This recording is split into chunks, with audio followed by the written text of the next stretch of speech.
Hello बच्चों, let's read the question. The question is in Rutherford scattering experiment, what will be the correct angle for alpha scattering for an impact parameter b is 0? अगर impact parameter b जो है वो 0 है तो correct angle क्या होगा alpha scattering के लिए वो हमें बताना है।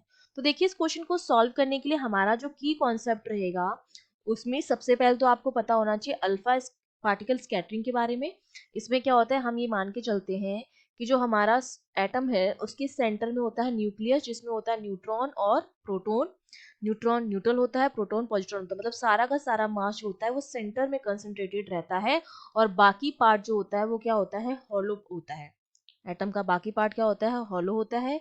और इस तरह से इधर इलेक्ट्रॉन जो है वो रिवॉल्व करता रहता है। तो जब भी अल्फा पार्टिकल आएगा तो एक तो आपको ये पता होना चाहिए कि जो लाइक चार्ज अल्फा पार्टिकल्स की अगर मैं बात करूं तो 2He4 हमारा क्या हो गया, पॉजिटिवली चार्ज पार्टिकल्स होता है।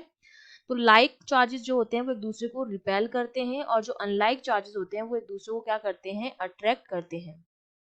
ये चीज आपको पता होनी चाहिए। तो अल्फा पार्टिकल अगर बिल्कुल सेंटर से जा रहा है, इस तरह से न्यूक्लियस पर इंसिडेंट हो रहा है, तो ये क्या करेगा, बाउंस बैक करेगा क्योंकि इसको रिपेल करेगा, दोनों पॉजिटिव पॉजिटिव है। न्यूक्लियस ही पॉजिटिवली चार्ज है क्योंकि न्यूट्रॉन तो न्यूट्रल है, प्रोटॉन है उसमें पॉजिटिव है, तो ये बाउंस बैक कर जाएगा इस डायरेक्शन में। ठीक है, और बाकी जगह से ये क्या निकल जाएगा, इस तरह से खाली निकल जाएगा क्योंकि होलो पार्ट है। लेकिन जब यहाँ से आएगा तो ये देखो पॉजिटिव चार्ज है और ये न्यूट्रॉन जो है, इलेक्ट्रॉन जो है नेगेटिव है, तो ये क्या हो जाएगा, इस तरह से डिफ्लेक्ट हो जाएगा। सिमिलरली अगर इलेक्ट्रॉन यहाँ पर है और अल्फा पार्टिकल्स इस तरह से आ रहे हैं तो क्या हो जाएगा, इस तरह से स्कैटर्ड हो जाएगा, इस तरह से स्कैटर्ड हो जाएगा। तो ये हमारा होता है अल्फा पार्टिकल स्कैटरिंग एक्सपेरिमेंट। अब हमसे पूछा जा रहा है इम्पैक्ट पैरामीटर के बारे में। तो इम्पैक्ट पैरामीटर हमारी वो क्लोजेस्ट डिस्टेंस होती है, impact parameter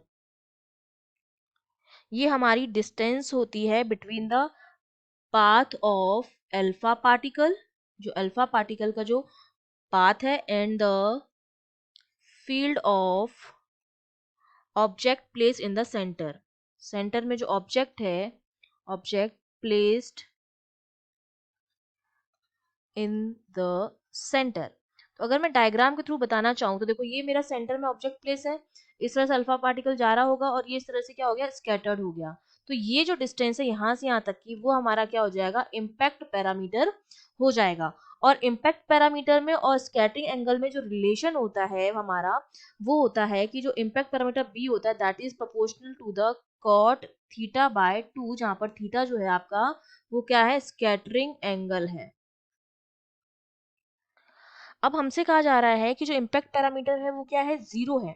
that simply means अगर आप यहाँ पर इस फॉर्मूले में वैल्यू पुट ना भी करें तो भी आप इस क्वेश्चन का जवाब दे सकते हैं कि अगर इम्पैक्ट पैरामीटर जो है 0 है तो इसका मतलब जो अल्फा पार्टिकल है वो क्या कर रहा है, डायरेक्टली किस पर इंसिडेंट हो रहा होगा, क्योंकि ये वाली डिस्टेंस जो है बी है, अगर ये 0 है इसका मतलब अल्फा पार्टिकल सीधा यहाँ पर आ रहा है, यही होना चाहिए। अगर b 0 है इसका मतलब ये ऑब्जेक्ट है और अल्फा पार्टिकल ऐसा आ रहा होगा, तो इस केस में b की वैल्यू जो हो गई वो क्या हो गई, 0 हो गई। इसका मतलब वो डायरेक्टली इंसिडेंट हो रहा है किस पर, न्यूक्लियस पर, डायरेक्टली इंसिडेंट ऑन न्यूक्लियस। और न्यूक्लियस हमें पता है कैसा है, पॉजिटिवली चार्ज है, ये भी 2He4 जो है वो भी पॉजिटिवली चार्ज है, न्यूक्लियस भी पॉजिटिवली चार्ज है, तो ये क्या करेगा, इस तरह से बाउंस बैक कर देगा। तो एंगल जो हमारा बन जाएगा वो कितने का बन गया, 180 डिग्री का हो गया, एंटी पैरेलल हो गई, इस तरह से जा रहा था इसी तरह से वापस उसी रास्ते में बाउंस बैक कर गया।